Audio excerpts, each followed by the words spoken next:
I was standing in my own driveway when the police pulled up, lights flashing, neighbors watching from behind their blinds. The HOA president had called them, claiming I was blocking public property, even though the car was parked exactly where it had always been. She stood there calm and confident, certain she'd just won. What she didn't know was that this single call would unravel everything she controlled. Rules, power, reputation, all of it about to collapse within 24 hours. So, how did a routine parking moment turn into the fastest HOA downfall our neighborhood had ever seen? Before everything went sideways, life in the neighborhood felt almost boring in the best possible way. The kind of quiet that makes you think you've finally escaped chaos for good. I'd moved into the community less than a year earlier. Drawn by the promise every HOA brochure sells so well. Clean streets, safe homes, predictable rules, and neighbors who mostly minded their own business. After years of noisy apartments and unstable rentals, this place felt like a reward for surviving adulthood. My house sat near the end of a short, curved street where nothing dramatic ever happened. Mornings followed a simple rhythm. Coffee in hand, standing in the driveway for a moment before work, watching sprinklers click on in perfect unison. Evenings were calm. Cars returned home at predictable times. Lawns stayed trimmed. Trash cans vanished like clockwork. It was suburban order. Taken almost to an unnatural extreme, but at first, that felt comforting. The HOA was always present, but distant. Emos about lawn height. Notices about trash day reminders.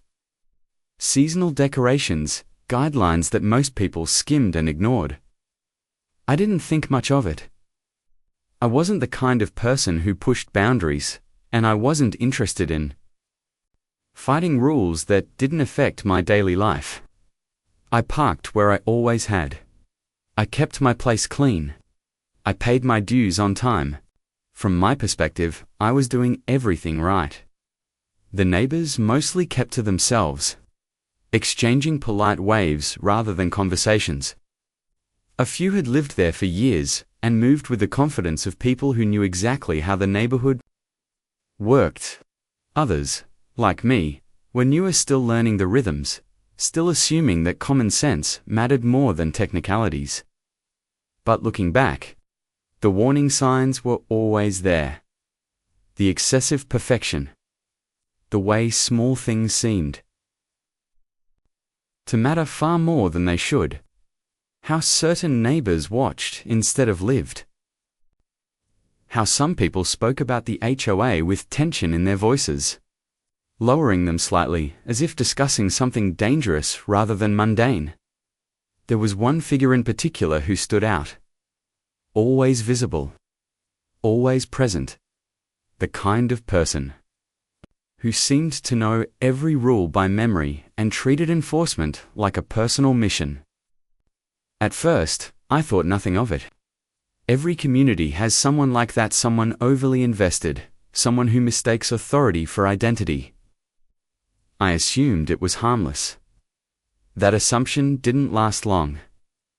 The issue that would eventually explode. Everything wasn't dramatic. No loud parties, no renovations, no confrontations. Just a normal day, a normal errand, and a car parked exactly where it had been parked dozens of times before. The kind of routine moment you don't think twice about until suddenly you're at the center of attention you never asked for. What I didn't realize was that my normal routine had already been noticed, observed, logged, interpreted through a rulebook that cared less about reality and more about control. Somewhere along the way, my driveway stopped being just my driveway to someone else. It became a technicality, a loophole, and opportunities like this. Power doesn't arrive loudly. It builds quietly. It hides behind clipboards, emails, and phrases like community standards. And once someone decides you're a problem, even a small one, everything you do starts to look like a violation. I still believed, right up until that morning, that logic would protect me. That if something ever came up, it could be cleared up with a simple explanation. I didn't know that explanations didn't matter anymore. That the rules were no longer about order, but about authority. By the time I realized something was wrong, it was already too late. The stage had been set. The complaint had been made. And a quiet neighborhood that once felt safe was about to become a battleground over something so small. It would be almost laughable if it hadn't carried real consequences. Because in just a few hours, a simple parking decision would trigger a chain reaction no one could stop. And within a single day, the person who thought they held absolute power would discover just how fragile that power really was. What followed that quiet morning was not one single incident, but a steady, suffocating pressure that crept into every part of daily life. At first, it was subtle enough to dismiss. An email arrived that afternoon labeled "Friendly Reminder," pointing out a supposed concern about vehicle positioning near the driveway. It was written in neutral language, polite on the surface, but vague in a way that felt intentional. No direct accusation. No clear violation.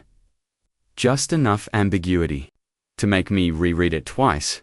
I brushed it off. Mistakes happen. HOAs send mass emails all the time. I went on with my day, assuming that was the end of it. It wasn't. By the next morning, a printed notice had been placed on my door, not mailed, not emailed. Physically taped, as if to make sure it couldn't be ignored. This time, the wording was firmer.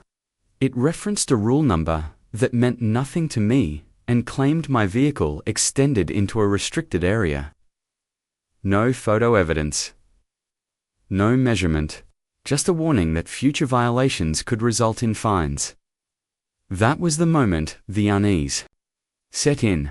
I started paying closer attention to my surroundings. I noticed how often certain cars slowed as they passed my house. How often the same person seemed to be outside when I arrived home. How my driveway, which had never drawn attention before, suddenly felt exposed. As if it had become a stage. Checked the HOA handbook. Then the updated addendums. Then the city's parking regulations. Everything pointed to the same conclusion. My parking was legal. Not just technically legal, but clearly allowed. The driveway met code. The vehicle overhang was within municipal easement limits. There was no violation to correct. But logic didn't stop what came next. Within 3 days, another notice appeared, this time with a timestamp. A warning about repeated known compliance. The language shifted from advisory to authoritative. It cited escalating penalties. The fines weren't massive, but they weren't small either. Enough to hurt if they stacked. Enough to feel like a threat. I sent a response through the official HOA portal, attaching documentation and calmly explaining the situation. I expected a correction, or at least a pause. Instead, the silence stretched on. Then the fines began. A charge appeared on my account without explanation. When I checked the description, it referenced the same non-existent violation. A few hours later, another email arrived informing me that continued disregard for community standards could result in enforcement action. That phrase stuck with me. Enforcement action. It felt deliberately ominous, undefined. My routine started to change. Every time I pulled into the driveway, I hesitated before turning off the engine. I began parking farther back than necessary, even when it made unloading inconvenient. Not because I believed I was wrong, but because I wanted to avoid another confrontation. Another notice. Another fine. It didn't matter.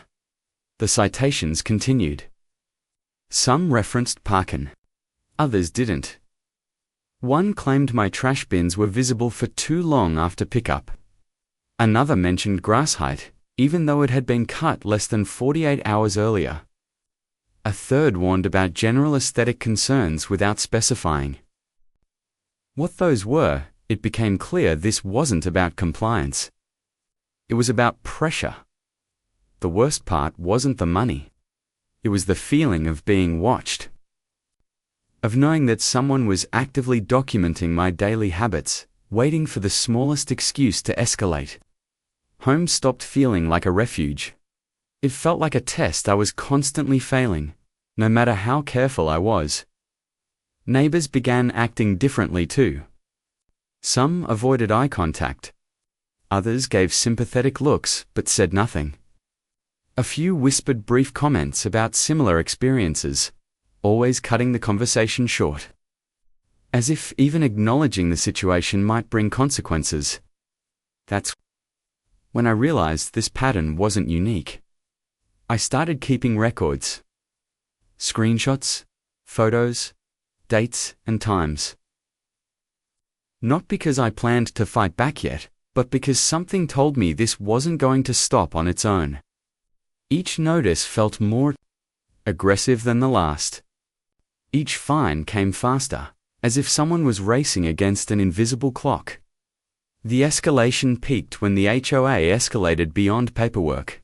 One afternoon, as I was going about my normal routine, multiple police vehicles pulled into the street. Lights flashing, doors opening. The calm neighborhood atmosphere shattered instantly. Neighbors emerged onto porches, curtains shifted. Phones came out. The complaint was the same one I'd already addressed multiple times: blocking public property, interfering with rights. Claims that sounded serious enough to demand law enforcement attention, yet vague enough to crumble under scrutiny. The officers inspected the driveway, reviewed the situation, checked the relevant codes. Within minutes, it was obvious there was no violation, but the damage was done. Being publicly confronted by police changes something. Even when you're cleared, even when you're right, the embarrassment lingers. The implication hangs in the air. And the person who made the call didn't look embarrassed at all. They looked satisfied, as if the spectacle itself had been the goal. That's when frustration turned into resolve. I stopped trying to appease the HOA and started preparing to challenge them. I requested official documentation. I asked for written explanations. I demanded citations that actually existed. The responses grew defensive. Shorter, more formal, less cooperative. Then came the bulk notice. Multiple alleged violations delivered at once. Stacked fines. Tight deadlines. Threats of further action if immediate compliance wasn't demonstrated. It was overwhelming by design. A pressure tactic, meant to exhaust, confuse, and intimidate. But buried in that flood of paperwork was something unexpected. Several of the cited rules didn't exist. Others had been misquoted. Some had been replaced by newer regulations that contradicted the enforcement. Being applied to meet, it wasn't sloppy. It was deliberate. A reliance on the assumption that no one would check. And then there was the evidence. Photographs. Taken from angles that didn't make sense. Elevated views. Perspectives that couldn't have been captured from public areas. It raised an unsettling question about how far someone was willing to go to build a case that shouldn't have existed in the first place. As I pieced it together, the picture became clear. This wasn't enforcement. It was harassment disguised as procedure. A campaign designed to assert control and make an example out of someone who hadn't fallen in line quickly enough. And just as I was coming to terms with that realization, the HOA announced an emergency review meeting. No explanation. Just a notice stating that urgent community matters involving my property would be addressed. Attendance encouraged. That was the moment I understood this was heading toward A public confrontation, not a quiet resolution. Not a simple correction. Something bigger. Something meant to be seen. I gathered my records, printed my documents, organized everything. Not knowing exactly what would happen, but certain that walking in unprepared would be a mistake. Because whatever the HOA planned to do next, they weren't backing down, and neither was I. As the date of the meeting approached, the pressure intensified. Additional fines appeared without warning. Another complaint was filed with the city. The pace accelerated so quickly, it felt like they were trying to overwhelm me before I had time to respond, but that urgency revealed something else. People who are confident in their authority don't rush. People who know they're vulnerable do. And standing there, looking at the stack of notices that had piled up in less than a week, I realized this dispute was no longer about parking, or rules, or even control. It was about exposure. And the closer we got to that meeting, the more obvious it became that someone was desperate to end this on their terms, before the truth had a chance to surface, because once everything was out in the open, there would be no going back. By the time the emergency HOA review meeting arrived, the atmosphere around the neighborhood had changed completely. What once felt like a quiet, controlled community now carried an undercurrent of anticipation. Than usual, curtains stayed open. People lingered outside longer than they needed to. Everyone knew something was about to happen, even if they didn't know the details. The meeting room filled quickly. Board members sat rigidly at the front, faces composed but tense. Stacks of paper lay neatly arranged in front of them, as if order alone could control the narrative. The HOA president positioned herself at the center, confident, prepared, and visibly certain this meeting would end the way all the others had with authority. Accusations were presented rapidly, one after another, as if speed could substitute for substance. Parking violations. Repeated non-compliance, disregard for community standards.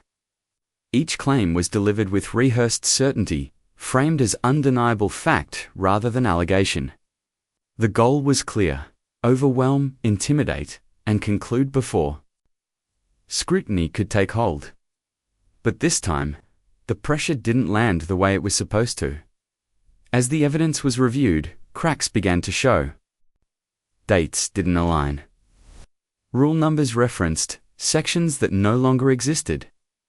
Enforcement notices contradicted the HOA's own governing documents. What had once felt like an impenetrable wall of authority started to look fragile. Then came the moments that shifted everything.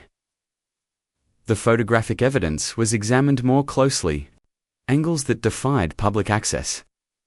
Perspectives that could only exist from private property or elevated positions. The room grew quiet as the implications settled in. This wasn't just overreach, it was misconduct. What had been framed as enforcement suddenly looked like surveillance. What had been presented as compliance oversight now appeared coordinated and personal. The HOA's confidence faltered, replaced by defensive body language and hurried clarifications that only drew more attention to the inconsistencies. The tension reached its peak when the involvement of law enforcement was addressed. The police call, once wielded as a symbol of authority, was dissected for what it truly was: an escalation without cause.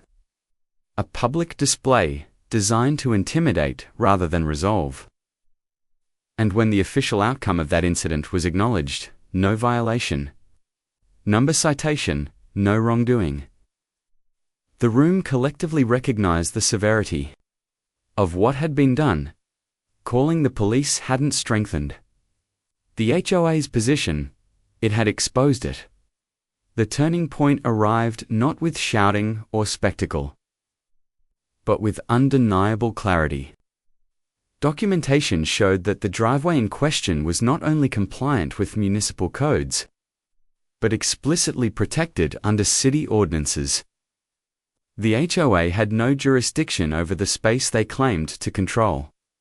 Every fine issued, every notice delivered, every threat made rested on authority they never possessed. The realization spread quickly. This wasn't a dispute anymore. It was a liability. Board members exchanged uneasy glances. The confidence that once defined the room drained away, replaced by the unmistakable weight of accountability. Attempts to redirect the conversation fell flat.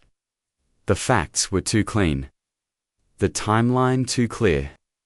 The pattern of harassment too obvious to ignore. And then came the final blow. A review of the HOA's enforcement procedures revealed selective application. Other homeowners had committed similar or identical actions without consequence. No notices, no fines, no police involvement. The rules hadn't been enforced. Equally, they'd been weaponized. That was the moment the balance of power collapsed. What had begun as a parking dispute transformed into a documented case of abuse of authority. The HOA's actions, once shielded by procedural language and assumed legitimacy, cracked. The certainty that had fueled weeks of pressure dissolved into visible unease. Control had slipped beyond reach, replaced by consequences that could no longer be avoided or delayed. The meeting ended without resolution. But the outcome was unmistakable. The HOA had lost. Not in a dramatic vote or shouted admission, but in something far more devastating: credibility.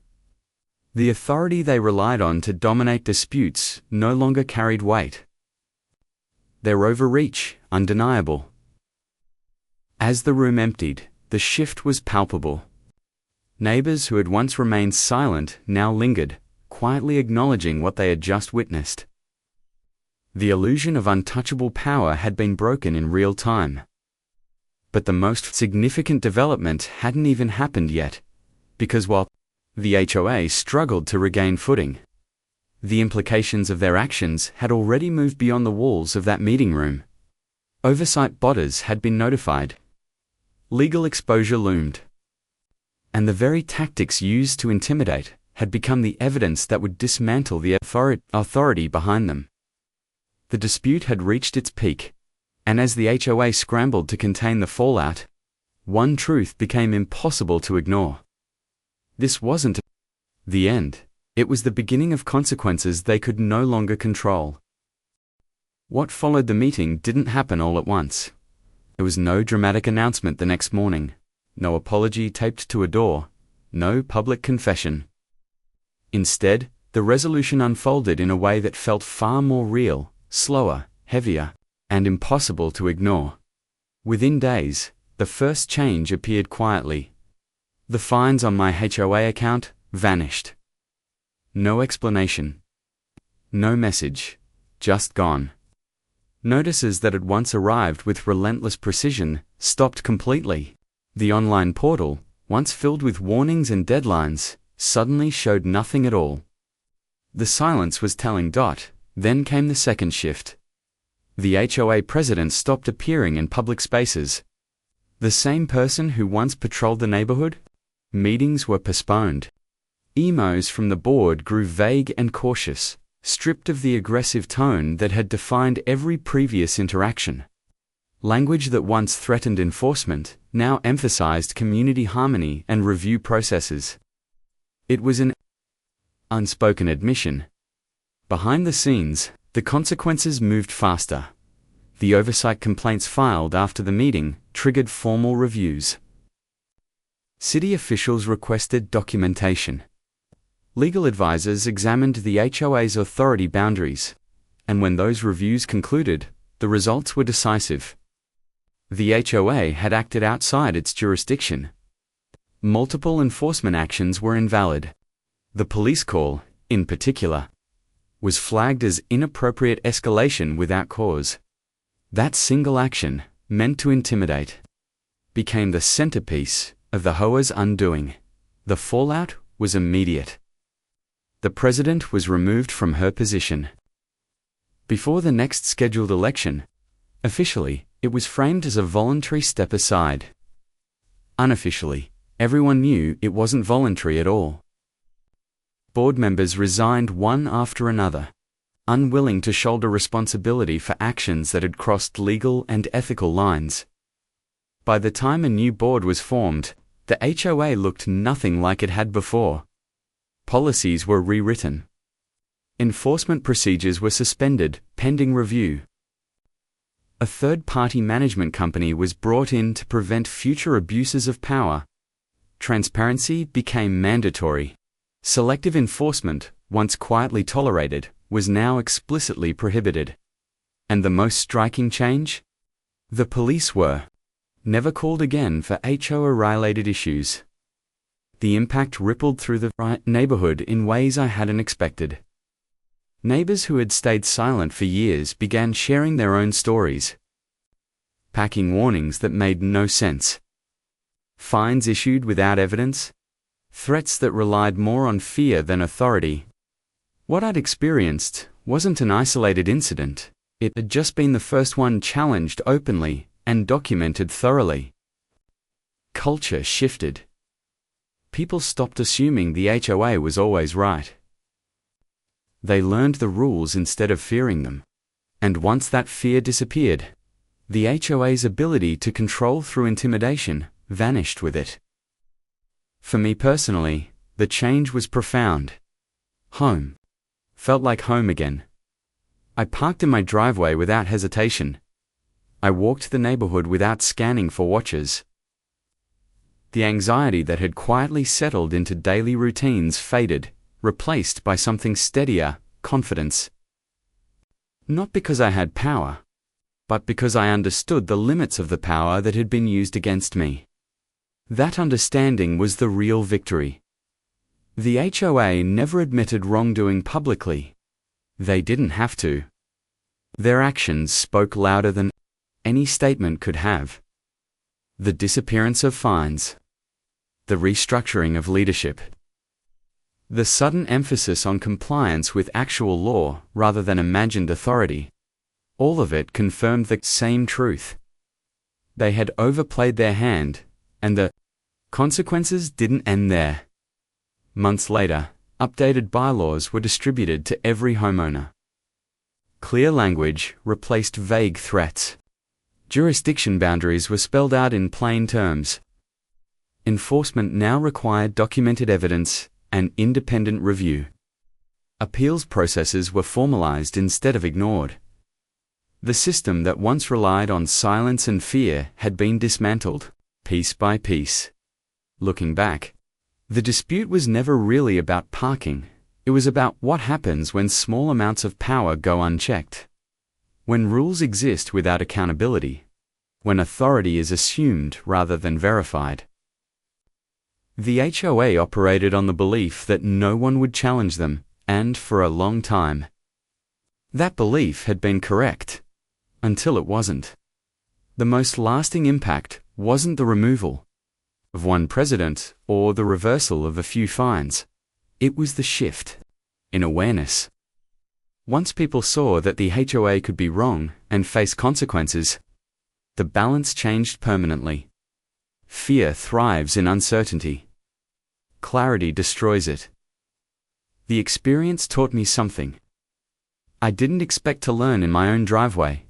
You don't need to be aggressive to stand your ground.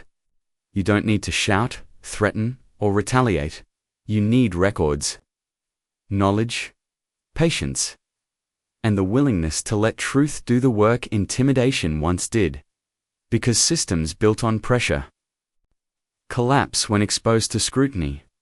The HOA learned that lesson the hard way, and the neighborhood became better for it. Today, the street looks the same as it always has.